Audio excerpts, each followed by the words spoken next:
one.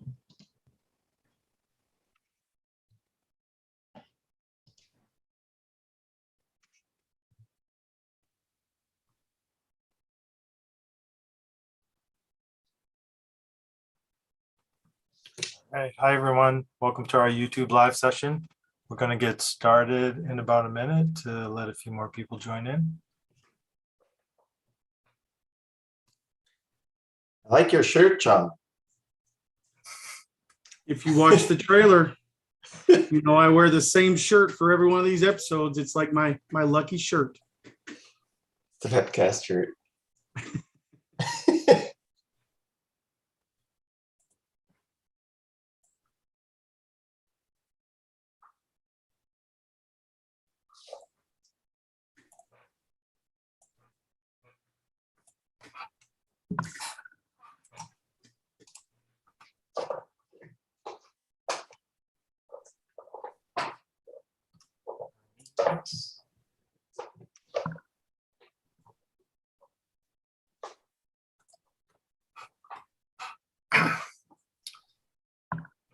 All right, so why don't we get started?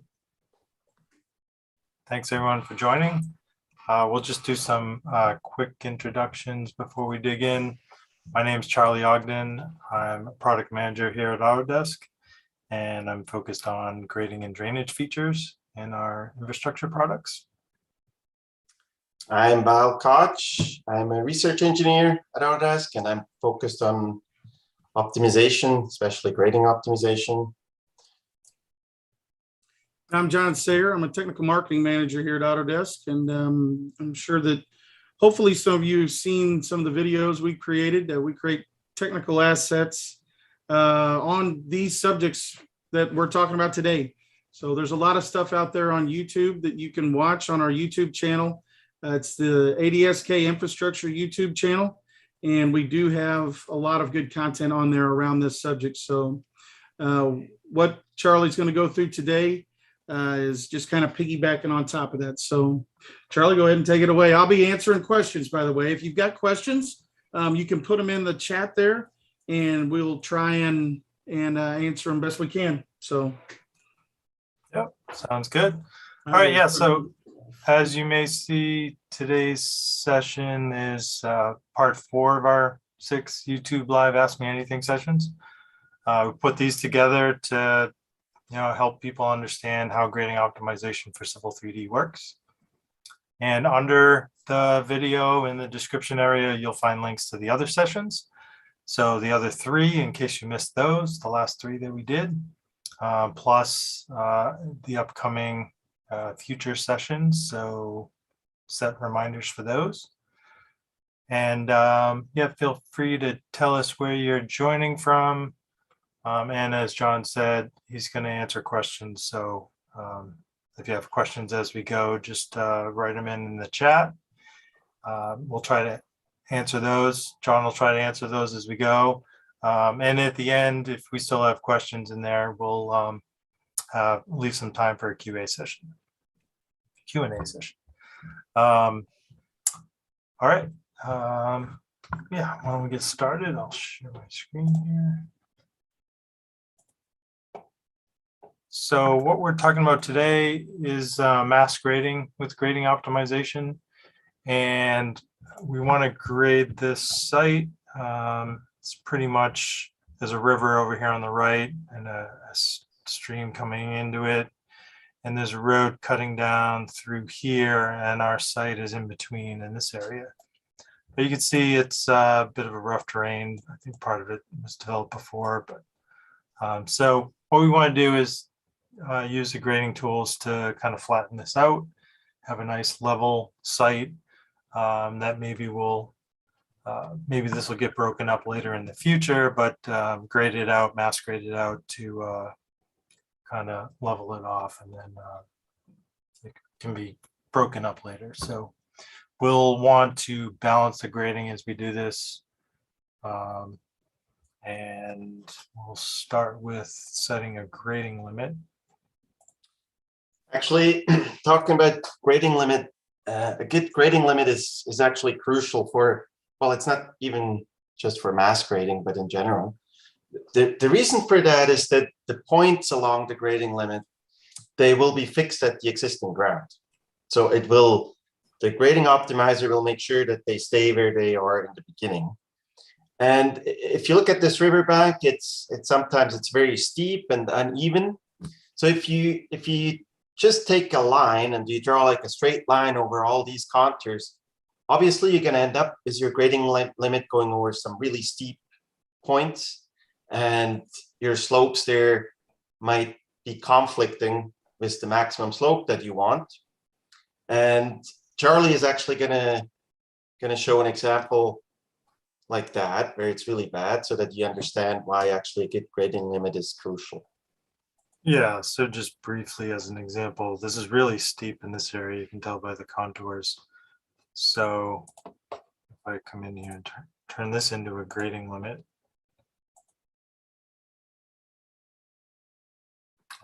Oh, did I lose my polygon?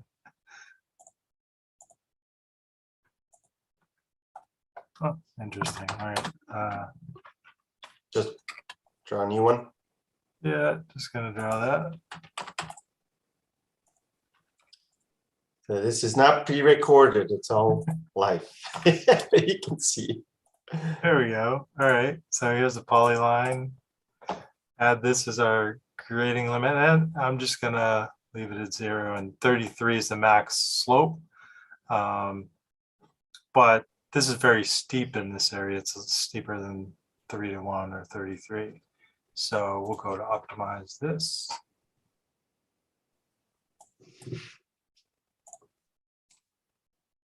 And run it. And as soon as we run it, we get a message.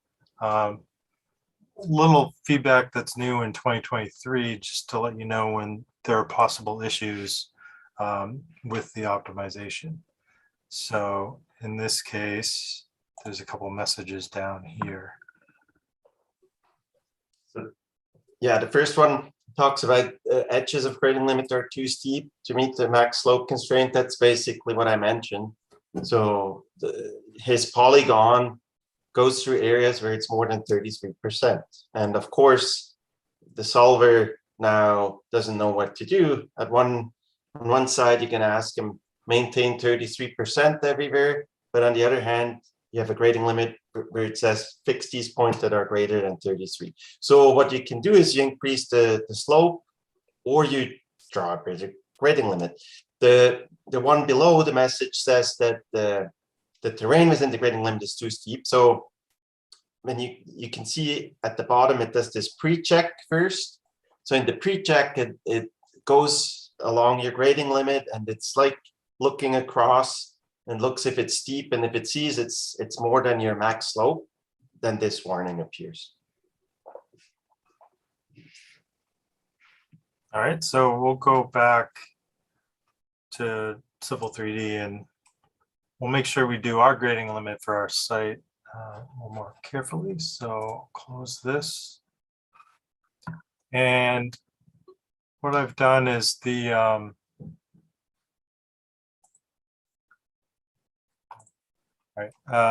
so in this surface here, actually, we don't want to grade below this contour line here, which is, I think, 330.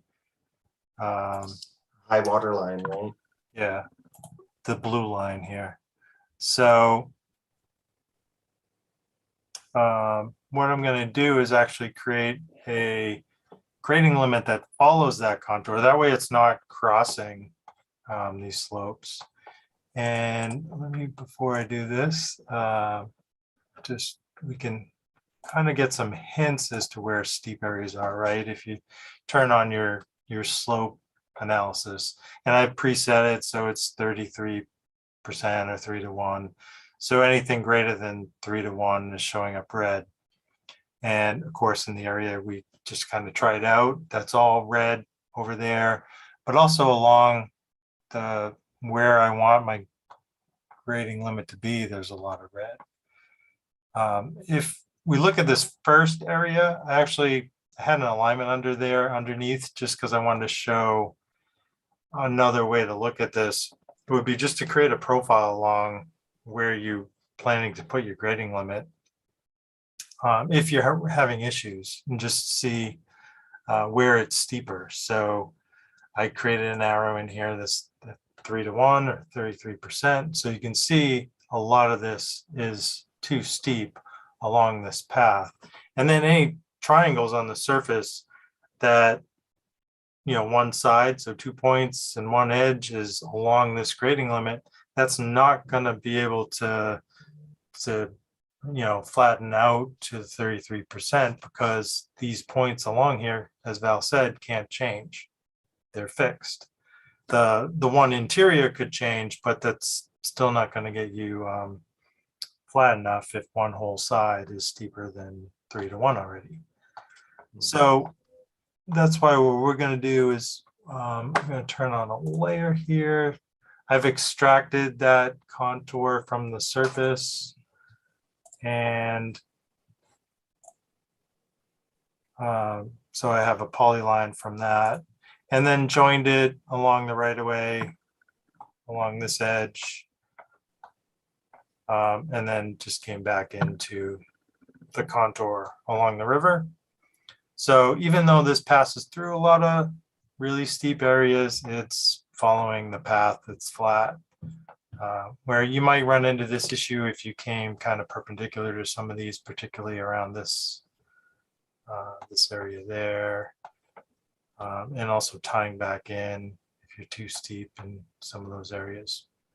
So this is just one way kind of minimize the slopes that you cross with your grading limit. And now if I turn this into a grading limit here, just kind of rename it. So that's the 33%, and I still have the other one. So Which can turn off, right?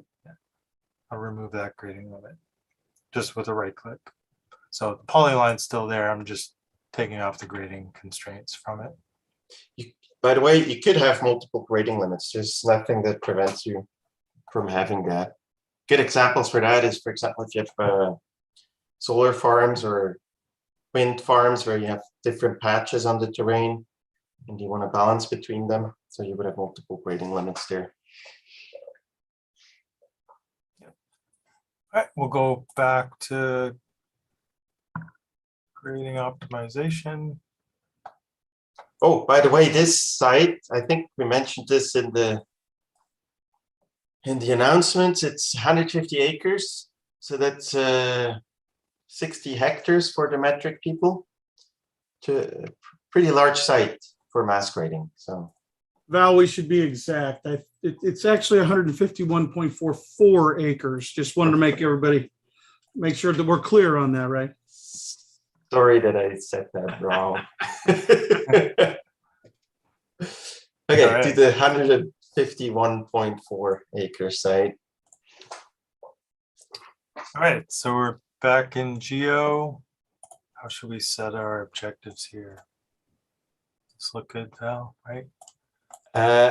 Yeah, the one thing is, now, yeah, let's talk objectives. We talked about them in the first couple, and here in the first couple webcasts, here we're doing mass grading. So one thing here, so balancing is something you always want in mass grading.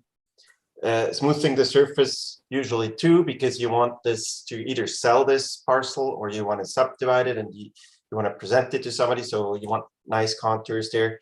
Now, what about minimize earthwork? Well, let's just try quickly, Charlie. Run this with 1. We have to minimize earthwork on 1, which basically minimizes your cut and fill volumes. Now, look at these weird contours that's creating here, these hills, these moons. If you turn the volume visualization on, Charlie, no, the visualization, yeah. Oh, let me get rid of this like that. This grading. So you can see kind of where these existing paths were. And of course, if you minimize earthwork means the same as stay as close as possible to the EG. And of course, here it now tries to, you know, it's doing a compromise between smoothing and between staying where the existing ground was. And in this case, it's a brownfield grading we're doing. So mass grading like this on an existing ugly terrain, you want to turn the minimizer switch off. It's just going to be nicer. Of So course, also- if your EG is already quite nice, then you can maybe minimize your cut fills, but here I would turn it off. Yeah. So I'll set it to 0. Just reset this, run it again. So now it's smoothing out those existing mounds. Now, if we look at the volumes,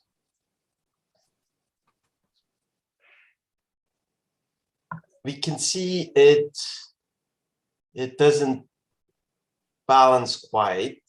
I'll let Charlie Uh, talk about this. Yeah, so we found a little issue here. I think this is showing up because this site is so large.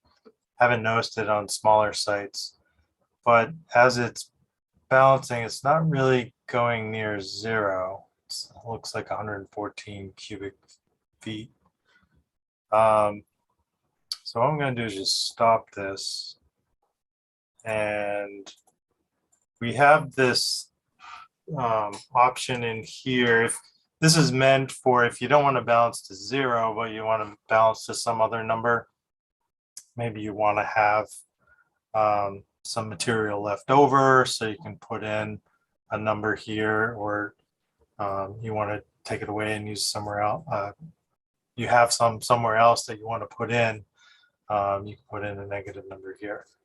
So that's how you typically use this, but I'm going to put in a negative of what it's coming up. Should I do the 114, you think? Something like that. So this is a workaround for this issue that we found on really large sites. We think we know what the problem can be, and this will be fixed in upcoming Let's see. versions. You can see it's a lot. It's a couple, it's 100 cubic feet now instead of Yeah.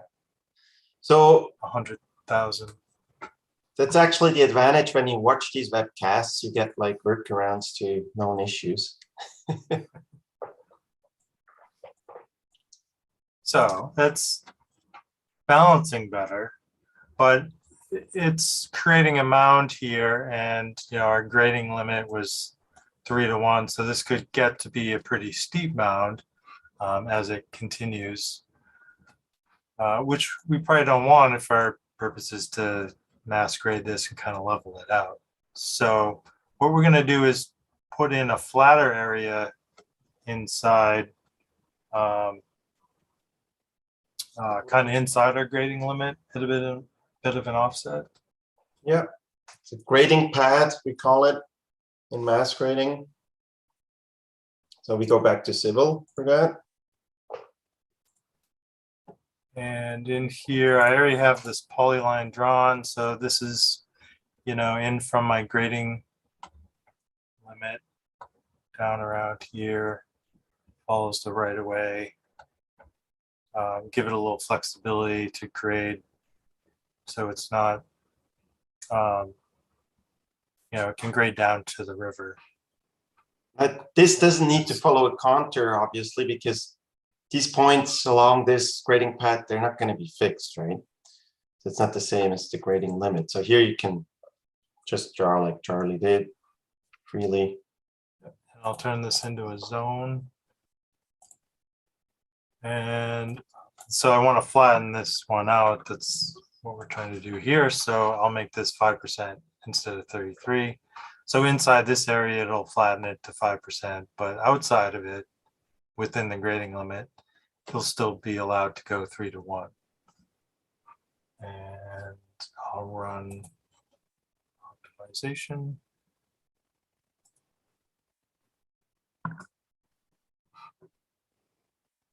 You run it.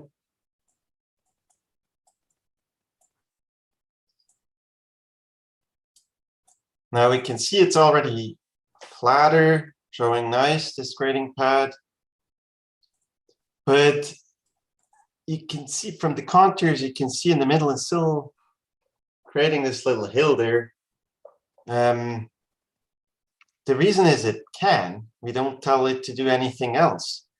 So it's just free to do whatever it wants. It's even if it's doing the same thing as before, basically just at 5% now instead of 33. So one way we can now change that is, Charlie, you want to show? Yep. You're gonna- Yeah, so this might be fine too. I mean, it's at 5%, maybe that's okay to have it mounted. But, you know, since we have the river down here, we were going to try and grade it all the way down towards the river from the road. So if we go into the zone, we have this minimum drain inclination setting. Oh, I need to stop it so I can change this. So what this will do is let us enter in a direction, and then it'll try to get you know, the minimum slope to flow in that direction that I specify. So I could type it in, but I don't know where the angles are here. So there's a little button here to pick it in the drawing. And you could start anywhere and then just come off in the direction that you want this inclination direction to go in. But notice I'm not really seeing anything right now. If you have exaggeration on, actually it's raising it way up. You can see there. So if I bring that down, then you can see where the direction is. So I'm just going to go somewhere kind of perpendicular to the river.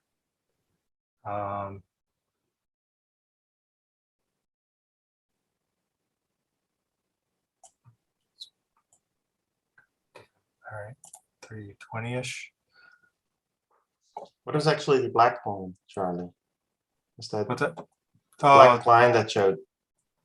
yeah, that's your 0. Ah, that's here. Yeah.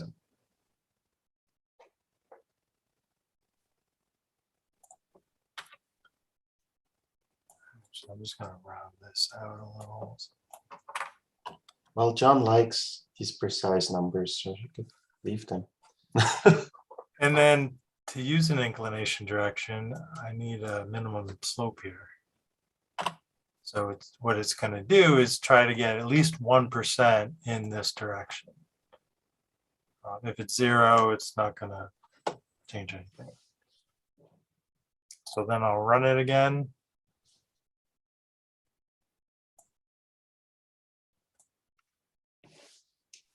And now we see it's tending down towards the river The river. more. Can you exaggerate a little bit, Charlie?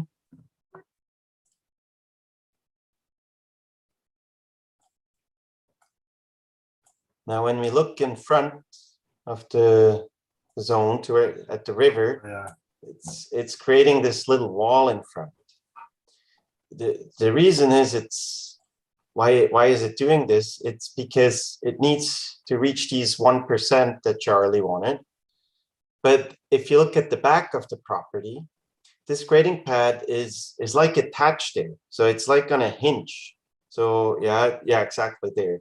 So it can't really do anything than tilt down towards the river, and there it's going to just dig into the riverbank.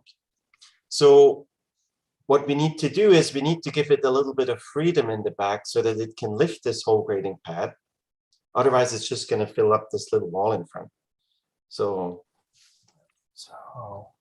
what I probably need is a different grading pad here, right? Not one that ends along the right of way, which is also the grading limit. So we'll go back to Civil 3D then, since I need a different object. So not this one, because this follows the grading limit. And just turn on another layer here where I've already drawn one that's offset now also along the grading limit along the right of way. So it's free to move on actually on all 4 sides. And then the grading limit will control what happens outside of that area. So I'll select this as a zone and I'll give it the same properties. 1, and also the inclination direction. Now you could set this also from Civil 3D, where I could type it in since I know what it is. But I'll just show setting it here in Civil. Same idea, pick a first point. It's showing you the 0 direction. And then you can just come off somewhere in that general direction. Or like I said, type it in if you want. 5% max slope. Yeah. Oh, yes, I want to flatten that out. Yeah. Yeah. So same as the grading pad we had before, which actually is still here, right? So I want to get rid of that one. So I'm going to remove the zone from this first one that goes right up against the grading limit. All right, so now we just have our grading limit and this grading pad that's offset a little bit. And we'll go back to grading optimization. We'll run this again.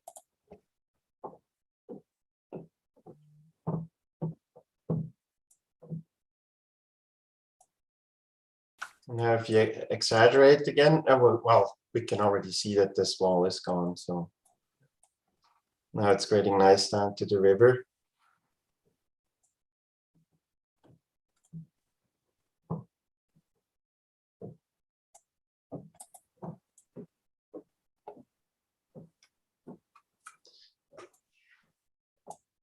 Now the contours, they look quite nice, but I don't know if you would want to send like GPS controlled machines. It's still a little curvy, right? What do you think, Yeah, Charlie? so yeah, like you said, this is probably good, but we can just show a way to kind of flatten it out too. If we go into this zone, because I don't think we've really talked about this one before, right? The aligned surface property. No, I don't think we ever used this. No. So at least just to show how this works, the purpose of this is to align the whole zone to kind of a flat plane of the surface to a flat plane. Not flat, but Not flat, no. a Plane. plane, inclined plane. And in this case, it's gonna still kind of tilt towards 345 degrees, but this could actually be off too. And that way it would have a little flexibility on what direction it inclines at. But in our case, we wanted still to go down towards the river. So I'll leave that on. And then just to show what that does, we'll run this. And you'll see it smooths that out. So it's all one consistent slope going down. Now it's nice and steep. The riverbank is nice and steep now. In the back, it's nice and steep to drain away from the pad to the road. So this looks. What about the volumes? Can we quickly check the volumes? Here we didn't adjust. Maybe you want to try our trick again. Yeah. So I mean, even this is a cubic yard. That's well, yeah. I mean, if I had turned this to 0, just to show this again, I think it's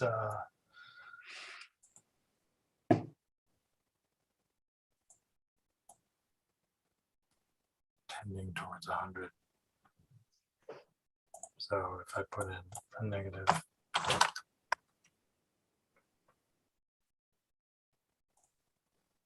oops, and I'll just reset it. And run it.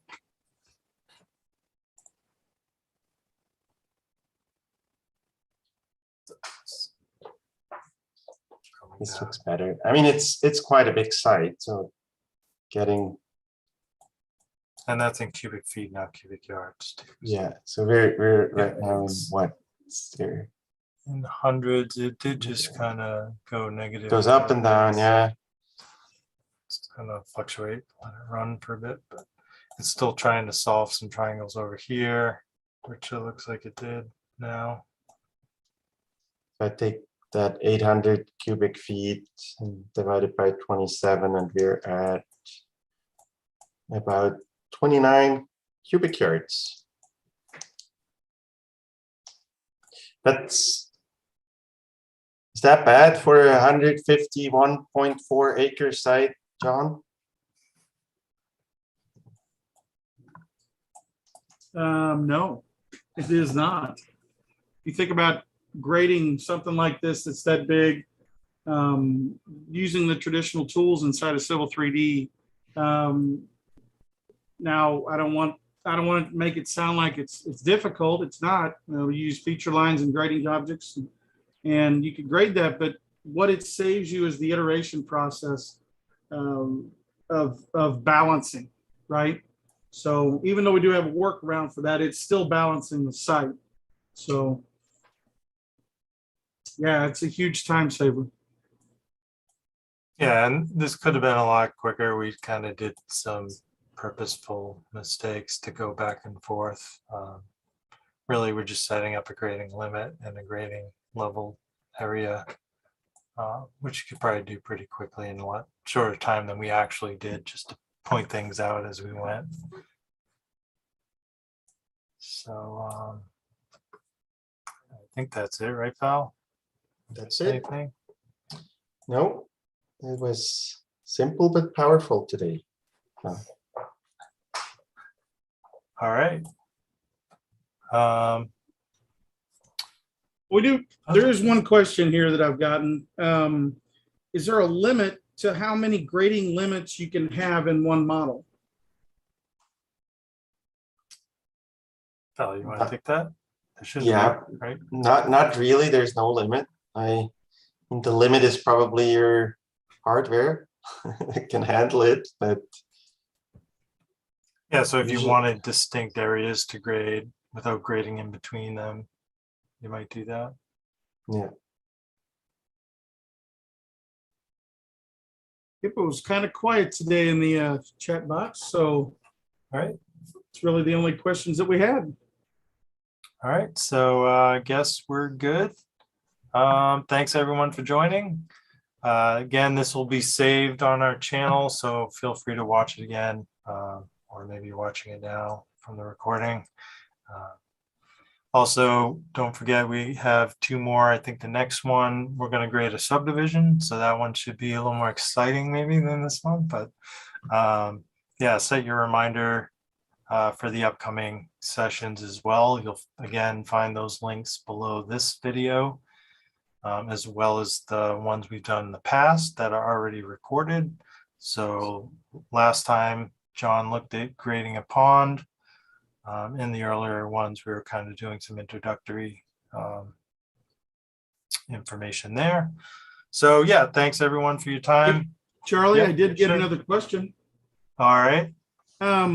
Says, is it possible to switch between cubic yards and cubic feet in volumes? Says they've requested that before, but I'll let you go ahead and address that. Yeah, not yet. Right now, the units are just using what basically if Civil 3D is set to meters or feet, and then it's just bringing over the units, whether it's linear, area, or volumes, are all based on that one unit.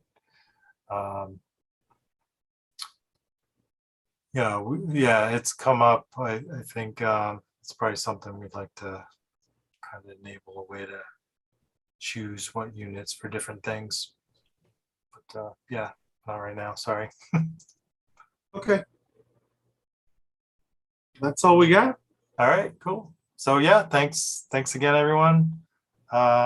Thanks, John, for being online to help out with the questions, and everyone else in the background. So everyone have a great day, and we'll see you again soon. Thanks. Bye. See you, everyone. Yeah, thanks.